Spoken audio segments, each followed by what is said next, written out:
Hello and welcome to the big picture.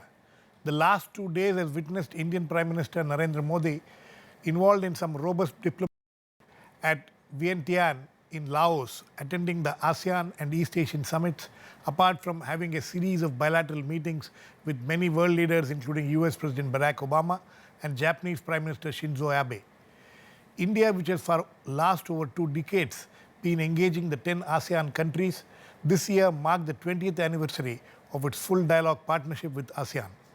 The importance of these countries to India is very significant ever since India adopted the Look East policy, which now under the present dispensation is converted into Act East policy. India, however, has to vie with major parts including US, China and Japan, which also views the 10 ASEAN countries keenly for trade and economic cooperation, apart from defense and security aspects. So what have been the takeaways of the Prime Minister's meetings at Laos? We will discuss this today with Rajiv Sikri, former Secretary, Ministry of External Affairs, Baladas Ghoshal, Secretary General, Society for Indian Ocean Studies, Commodore Retd. C. Uday Bhaskar, Director, Society for Policy Studies, and Manoj Joshi, Senior Journalist and also Senior Fellow at Observer Research Foundation. Welcome to all of you. Sir, it's 2.5 years now since this Look East has been turned into a Act East policy. So what has been the progress? And do you see any significant progress happening in the current summits? I think that the Look East became the Act East because for a while we had taken our eye off the ball as far as ASEAN was concerned. And I think this signaled the revitalization of the contacts. Also, in Mr. Modi's worldview, the East, particularly countries like Japan and Korea, and of course the ASEAN countries themselves, became more important. So it was meant to signal that we are going to give more attention to this. And it's understandable because apart from the economic dimension, which was always important in the original rationale, I think the security and defense cooperation has assumed much larger share of the relationship. I think that we are back on track now, and Mr. Modi is trying to recover a lot of the lost ground, but a lot will depend on the implementation of our projects and our promises. Professor Ghoshal, what Mr. Sikri talks about, that we had turned away from ASEAN for some time, and now we seem to have come back on track. But the fact of the matter remains that we are all the time dealing with China, which has a much deeper relationship with the ASEAN countries. Do you see that coming in the way of India, moving ahead in this relationship? To my mind, China is both a determinant as well as a restraint or a constraint in India's policy towards Southeast Asia. Now, as Ambassador Rajiv Sikri has mentioned, that the engagements have increased over the years, and particularly defense and security cooperation with some of the countries of ASEAN had also increased in the recent years. So I think the second aspect which I mentioned about China being also a restraint or a constraint in our policy, slowly that is giving way to a position whereby India has been taking certain position vis-a-vis China, particularly in relation to Southeast Asia. Say, for example, in the case of South China Sea issue, although from time to time India has also moderated its stance, for example, what happened in Russia. But other than that, I think by and large, India's position is much more closer to the Southeast Asian countries and ASEAN countries. But I think I should also, I think I agree with Rajiv Sikri in that I think we need to do a lot more, because a lot of things that we talk about, but we have not implemented some of our policies. And one of the major problems, I think, that while Mr. Modi has visited quite a few countries in Southeast Asia, but the most important country in Southeast Asia, Indonesia, has been left out. And I think that is one sort of, I think, shortfall in terms of our active or what is called the Actist policy. Okay, Uday, defense and security cooperation. This is supposed to be, taking importance now. What kind of momentum do you see in that? And the recent visit of Prime Minister to Vietnam and India, $500 million to Vietnam, BrahMos missile. Is that the way ahead? I would say that the transition from look east to act east, there are some very encouraging signs as far as the defense and security domains are concerned. And Prime Minister Modi's visit to Vietnam recently and the fact that he announced a $500 million credit line that would be focused on the defense and security sector is one indication about the commitment that India is bringing in the bilateral context, with a clear understanding that it would also have a regional impact. The moment the India-Vietnam defense strand or track becomes more enabled, I think there is a signal. And as Baladas was saying, there is a China factor when we look at India's initiatives as far as concerned. But I think there's a larger issue, which again I would link to Prime Minister Modi's initiative, which is that ever since he took office, you'll remember, his first visit was to Japan. He went to Tokyo. He's again met with the Japanese Prime Minister, and there is a fair amount of, I would say, engagement with Japan, again on defense and security related matters. And the strand that emerges is the focus on the maritime domain.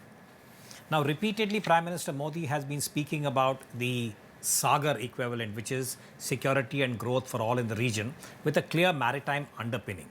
Even today in Laos, when he was speaking at the India-ASEAN summit, he drew attention to the relevance of the need to have stability and security at sea and what could be done collectively.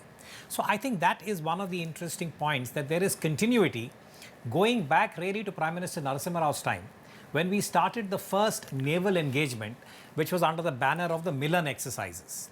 It has grown. So my sense is that there is a lot of potential here. And if the Modi game plan really is implemented in its holistic view, and we are able to establish the connectivity from the east coast of India to the Southeast Asian countries, which means Mr. Gadkari's ministry has to deliver in the next 2 years on many of the big ticket items, then I think we are moving in a fairly, I would say, encouraging manner, both in terms of defense, security and trade. But again, going back to Rajiv's point, all of this will depend on the ability of the government to deliver and realize what the Prime Minister is saying whenever he goes abroad. Manoj, delivery seems to have been a problem in terms of, everybody is talking about it. We have been discussing the last 2-3 years. Every time he has gone there, we have been discussing of deliveries. There's supposed to be this India, Myanmar, whether it's air linkages, road linkages, train linkages. Nothing seems to have really moved forward. Uday has drawn such a rosy picture of the whole thing. So in between, I was wondering whether it's the same place that we are talking about. Yes, substantially, delivery is a problem. We all know Indians have a problem with delivery. Meaning, if you look at the Kaladan multimodal project, that's been a bit of a disaster area. Northeast, Myanmar connectivity has been a problem. But you see, I think, there is another issue which we need to confront frontally now, which is that, in my view, I think China has now gained an edge in that area which would be very difficult to overcome.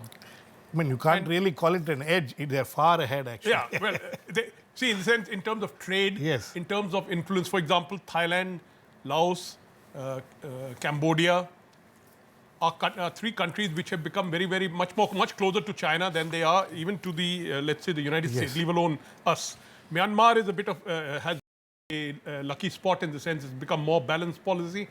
But it's very difficult now to talk of ASEAN as such, because the ASEAN itself seems to be split in a very vital area, like, for example, the South China Sea issue. They have not been able to have a united kind of a stand. The third point is that Indian trade seriously underperforms. It's about $75 billion. It's way below its potential. I think when the Look East policy began in '91, we had much greater expectation. This is an economic engine, meaning ASEAN, and yet somehow or the other, $67.7 billion last year, and China is $472 billion. at the end of the day, your security policy, etc., follows the trade policy in a certain sense. I mean, it must be linked, meaning you must have interests and then you have the security policy. But if you do not develop those interests, your security policy will be in a vacuum, in the sense it will not be able to match up to that. And today, in any case, very serious challenge from the Chinese side, which has consolidated itself in the South China Sea. And the United States, unfortunately, has been less than active. It could have done much more, but it didn't.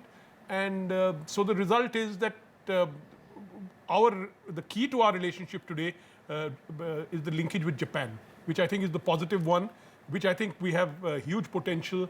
And fortunately, there's no worry that Japan will fall into China's arms in the near future.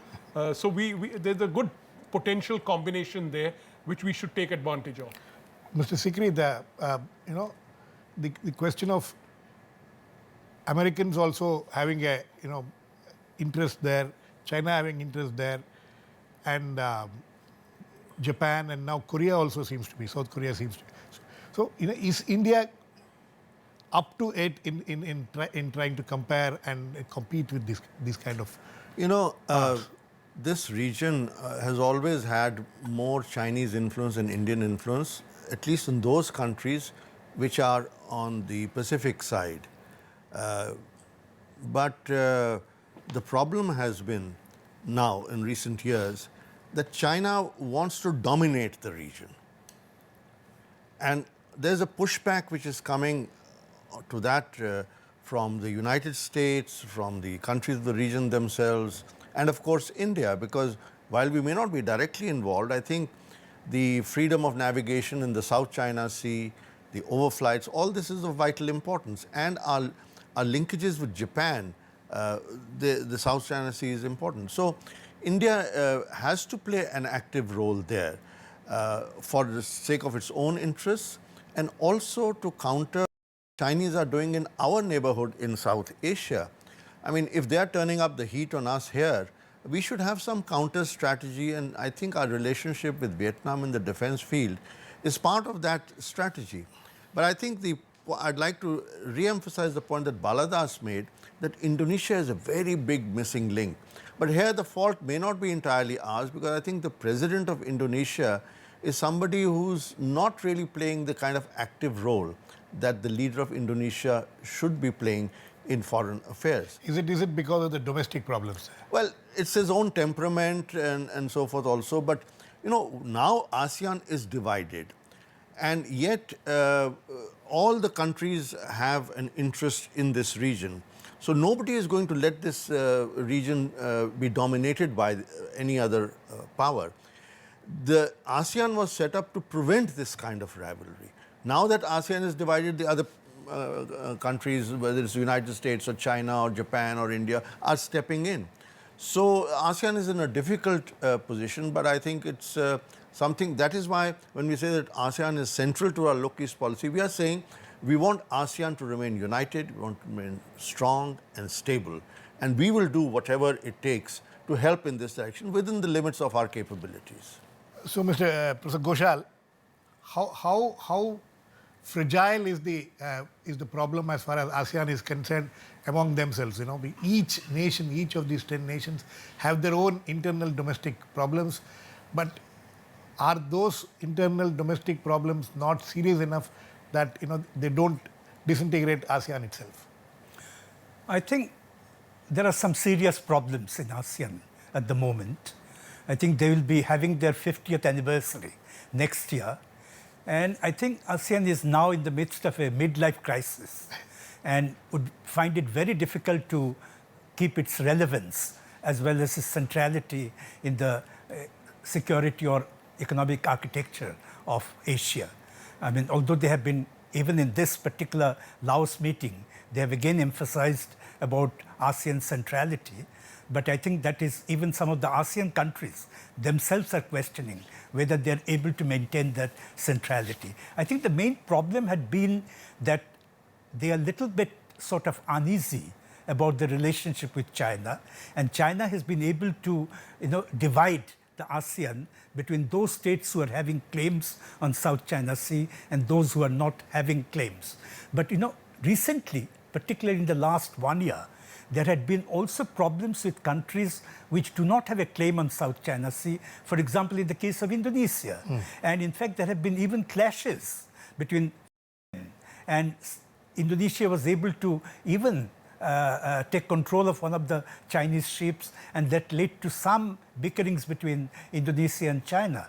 But you see, what they're trying to see whether they're able to get certain amount of support from the external sources. And I think that's why majority of the Southeast Asian countries at the moment are looking towards India as a kind of a balancer to the Chinese influence in the region. And even, I mean, although people are saying that China has been able to get an edge over other countries in the South China Sea and other places in Southeast Asia, but to my mind, it is a little bit shaky at this moment. China might pretend that it has not really affected in any way, but I think the tribunal judgment has definitely dented its image. And it will create some difficulties in terms of, what they are really looking for in South China Sea.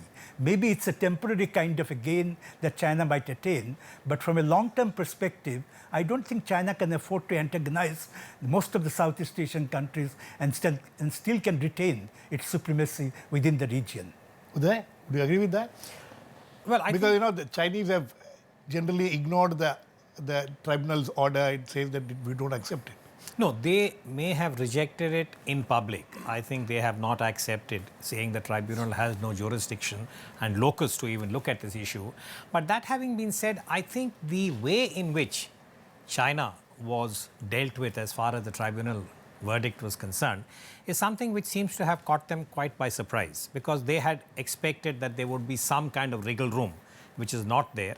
And I think in a way it's enabled or strengthened the position both of the Philippines and some of the other countries. And you see the fallout of that over the last week. For instance, now I'm not trying to suggest that there is a direct linkage, but to say that the US president had to descend from the underbelly of his aircraft and that the officials were getting into a spat when he arrived, to me is an indication of, when we say that China's ability now to project itself both as a rising power, a responsible power, and a power whose credibility is accepted by the region is being challenged. Now that, I think, is going to be a long-term issue for them, because at the end of these summits, we have the East Asian Summit, and then we are going to have India will be hosting the BRICS Summit. I think there will be some stock-taking in Beijing about the Xi Jinping kind of muscular approach. Is it giving them negative dividends? And I think that is where the region also is looking for some kind of a signal, both from Washington in the first instance and India, and at a remove Japan. How are these countries going to relate to China on this particular issue? And is anyone willing to draw that line? Interestingly, China has also not done anything to rock the boat. When they are talking about territoriality in the South China Sea, they haven't done anything as of now to raise the ante. Okay, Manoj, coming back to India and the Indian Prime Minister's visit there, it's very interesting that he took on Pakistan without mentioning Pakistan, the kind of attack which he made, which we saw him doing it earlier in China, he continued it here. What is the purpose of, what is the purpose of attacking Pakistan in a forum like this? To be very frank, I'm quite baffled by it, in the sense that you go to something like this and you utilize it to raise the issue of terrorism. See, when world leaders look at the issue of terrorism, they'll ask themselves, has India suffered a major terrorist attack in recent times? Since 2008, Pakistan origin violence has been declining. And yet, the Indian Prime Minister has been perhaps the loudest voice in criticizing terrorism. And when it comes to Pakistan, meaning he minced no words, meaning he raised it when there was the BRICS leaders meeting in Hangzhou, then the very next day at the summit forum, and then now in Laos. In Laos. I would have thought that this would have been an opportunity for India to put forward its positive agenda, because these meetings, these set of meetings that have been there, G20, this summit, East Asia Summit, really have a huge economic content. Right. And this is an opportunity, and we have we are trying to, there's the RCEP negotiations going on. There is a certain posture that you wish to give as a manufacturing country, as a trading country. So when the Prime Minister's primary battle seems to be with regard to Pakistan, I think it's a waste of an opportunity, because by shouting in international summits and international fora criticizing Pakistan, frankly, I don't think it achieves anything, because I don't think Pakistan has been isolated in any way. If you look at the United States, it very carefully hedges. It says one thing one day and another thing another day. If you look at China, China, of course, is coming closer to Pakistan.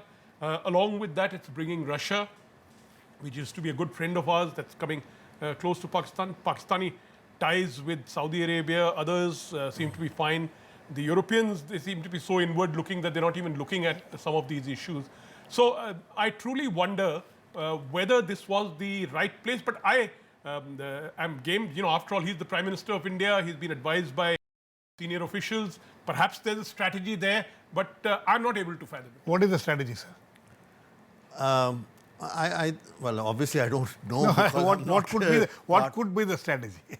Look, I have a somewhat different view than Manoj on this matter, because at these summits, it's not only the economic agenda, there's a political agenda also. And if you look at the various East Asia summit documents that have emerged over the last 10 years, every country puts forward what is its main concern. For example, you will find that North Korea is figured very prominently, or sometimes Iran does, or non-proliferation issues.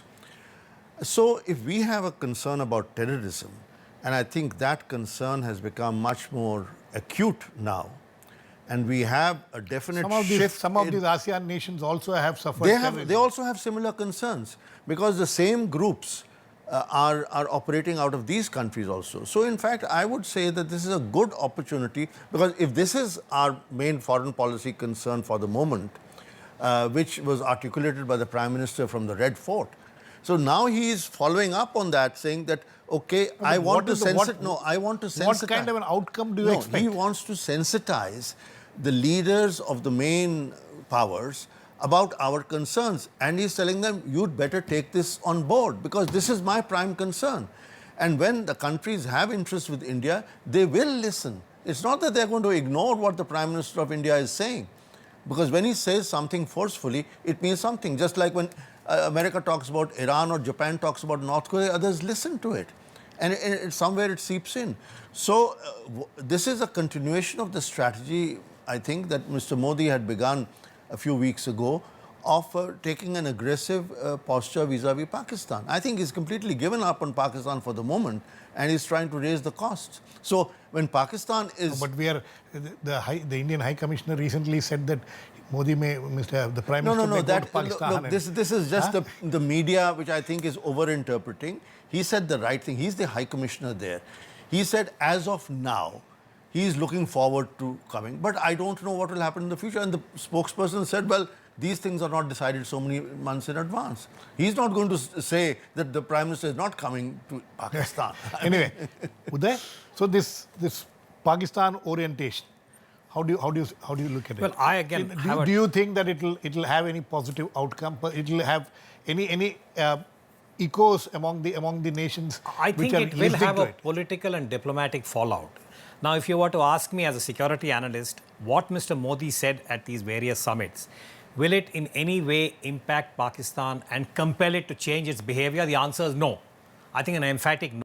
Even though the United States has, on one hand, been encouraging Pakistan to desist from supporting terror, they are going ahead with providing the military and financial aid. I think today the Senate Foreign Relations Committee is voting on that, and a spokesman for the State Department also clarified, saying that we are not going to sanction Pakistan. So their bilateral track will continue.